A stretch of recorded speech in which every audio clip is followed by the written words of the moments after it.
धन्यवाद करता हूं और मुबारकबाद देता हूं उनको कि उन्होंने दिल्ली की जनता की भावना को समझते हुए जिस तरह लोग परेशान हैं, डरे हुए हैं, सहमे हुए हैं और जिस तरह 6 महीने में तोड़फोड़ हुई है और कांग्रेस का एक एक आदमी सड़क पे आके, चाहे वो छोटा कार्यकर्ता था या नेता था, उसने सड़क पे आके जनता के बीच बैठकर उनके एजिटेशन में शामिल होकर हिस्सा लेकर ये मांग रखी कि ये बिल लाया जाए और हमारी बात सुनी जाए। मैं इसलिए आपको मुबारकबाद देता हूँ।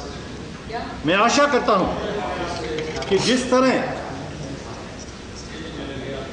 कोर्ट ने दिल्ली की जनता की तोड़फोड़ के लिए बुलडोजर चालू करा और अपने ऑर्डर से दिल्ली की सिविक बॉडी को ये कहा कि आप लोगों के घर को तोड़ें, आपने उस बुलडोजर का मुंह रायबरेली की तरफ कांग्रेस का झंडा गाड़ के भेज दिया, जिसने वहां जाकर जो सांप्रदायिक ताकतें थीं और जो लोग नाश करने पे तुले हुए थे देश का, उनको बुलडोजर चलाकर नीचे जमीन में प्लेन कर दिया और आज वो हाशिए पे उनके निशान उन सड़कों पर बने हुए हैं।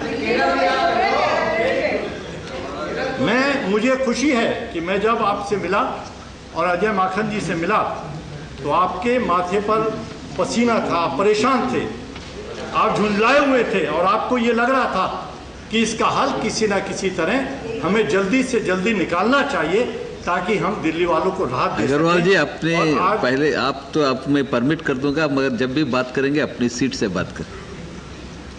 सर मैं वहाँ चला जाता हूँ, थोड़ा वहाँ से आवाज़ ज़्यादा जोर से निकालने। नहीं, आप तो परमिट कर दिया हूँ मैं, आप सीट से बात, क्योंकि हर मेंबर को, क्योंकि सर ये दिल्ली एक दिन में नहीं बसी। ये दिल्ली पिछले 100 साल में धीरे धीरे 15 लाख की आबादी से आज तकरीबन 1.5 करोड़ की आबादी है। लोग यहाँ जगह जगह से आए, दिल्ली में बसे, अपना आशियाना बनाया, उन्होंने ढूंढा कहीं हमें रोज़गार मिल जाए, कहीं दुकान करी, कहीं बैठे अपने बच्चों का पेट पालन करने के लिए कहीं ना कहीं उन्होंने रोज़गार ढूंढा या नौकरी करी और इन लोगों के आने से दिल्ली बढ़ी। पहले दिल्ली एक छोटी सी दिल्ली 4 दीवारी के अंदर हुआ करती थी, लेकिन इन लोगों के आने से दिल्ली का आज ये बढ़ता हुआ स्वरूप हमें देखने को मिला। और जो भी यहाँ आए उन्होंने कहीं ना कहीं एक घर ढूंढा, रहने के लिए छत ढूंढी और वो अलग अलग कैटेगरीज में बढ़ते चले गए। जैसे पुरानी दिल्ली थी, उसके बाद फिर और बड़ी दिल्ली, फिर कुछ डेवलप कॉलोनीज आई, फिर प्राइवेट बिल्डर्स ने कुछ कॉलोनियाँ काटी, उसके बाद जो अनऑथराइज कॉलोनियाँ बढ़ती चली गई, फिर लाल डोरे में लोग बढ़े।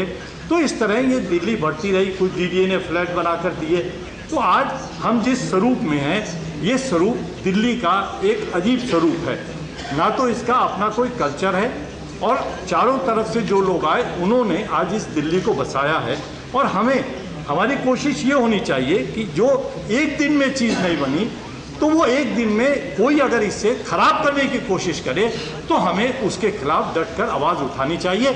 और मैं आशा करता हूँ कि जो बिल आप लाए हैं और जो डर सुषमा जी ने भी यहाँ रखा वो मेरा भी है, जिसके बारे में मैं आपसे थोड़ी देर में बात करूँगा। लेकिन क्या है ये दिल्ली का एक डिस्ट्रीब्यूशन करैक्टर है। दिल्ली सिर्फ रहने वालों की नहीं है, दिल्ली सिर्फ उन लोगों की नहीं है जो सिर्फ नौकरी पेशा हैं और यहाँ रहने आए हैं।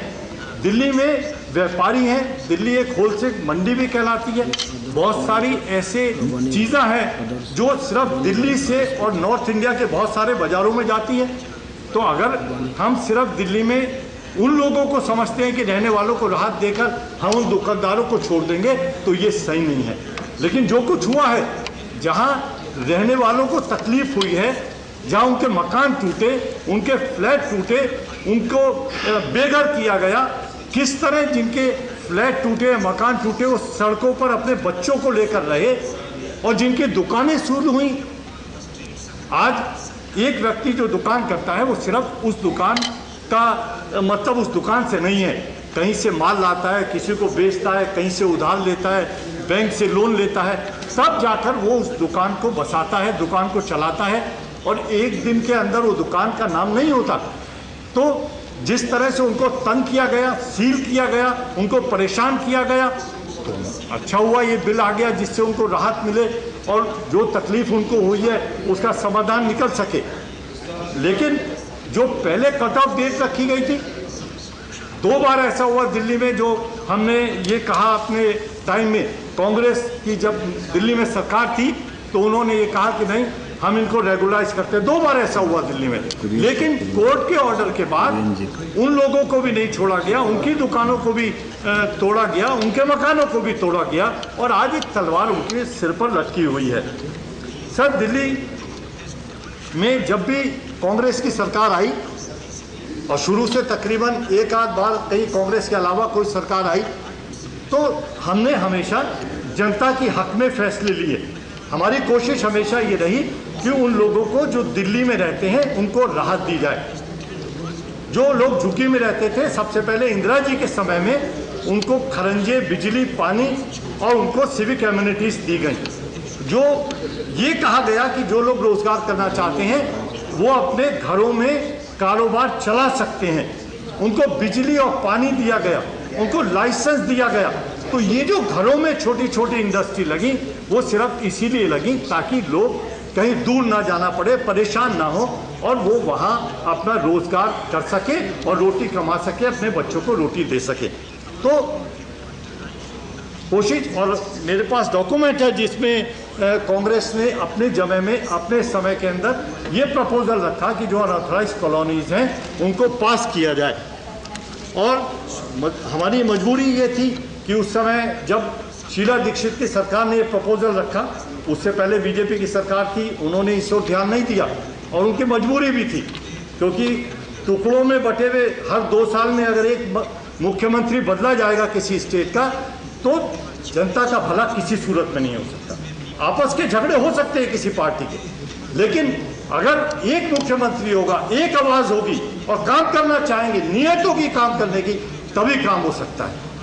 एक बार 2 साल के लिए एक आदमी आ गया, 2 साल के लिए एक आ गया और जब किसी से पाला नहीं पड़ा तो आदरणीय सुषमा जी को दिल्ली सौंप दी गई। अब इनके पास इतना समय नहीं था कि ये दिल्ली वालों का दर्द समझ सकती होती। मैं मजबूरी समझ सकता हूँ उनकी। जो औरत का हृदय होता है वो अच्छा होता है और मार्मिक होता है, मरहम लगाने वाला होता है, लेकिन मजबूरी थी। कुछ ऐसे लोगों में घिरी हुई थी जो नहीं चाहते थे कि आप सक्सेसफुल हो और इसीलिए उस समय उसके बाद हमारी सरकार आई, हमें खुशी है। और जो मैं बात कहना चाहता हूँ, मेरे पास डॉक्यूमेंट है जिसमें हमारी जो शीला दीक्षित सरकार थी उसने जो रेजोल्यूशन पास करके सेंट्रल गवर्नमेंट को दिया और ये कहा कि ये अनऑथराइज कॉलोनीज को पास किया जाए और असेंबली से पास करके भेजा, उसको सेंट्रल गवर्नमेंट ने पास नहीं किया। मुझे इस बात का बहुत दुख है।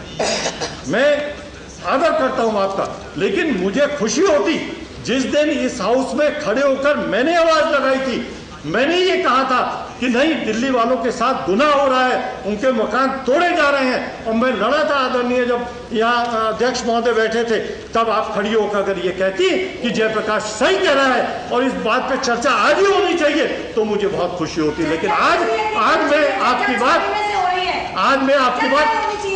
क्या चीज क्यों होनी चाहिए थी? बिल चाहिए था, चर्चा तो 6 महीने कर ही रहे थे। बहस तो करवा सकते थे, आप शोर तो मचा सकती थी। शोर तो मचा ही रहे थे, उधर क्या रहे थे? आपने अभी तो शोर मचाया था, शोर ही मचा रहे थे। कल क्या करा आपने? कल भी तो यही करा। अगर आप उस दिन मेरी बात मानती, और शरद यादव जी आज नहीं है, अगर उस समय आप मेरी बात मानते तो बिल उसी दिन आता। आप जब जोर लगा सकती थी, जब आप नहीं बोली।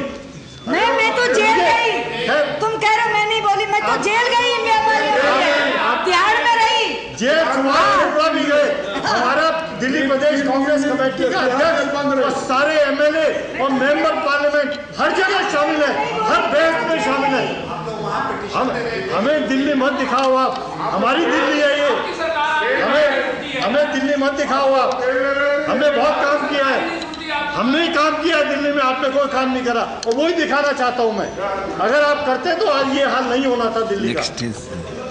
प्रशांत, इसीलिए कि जो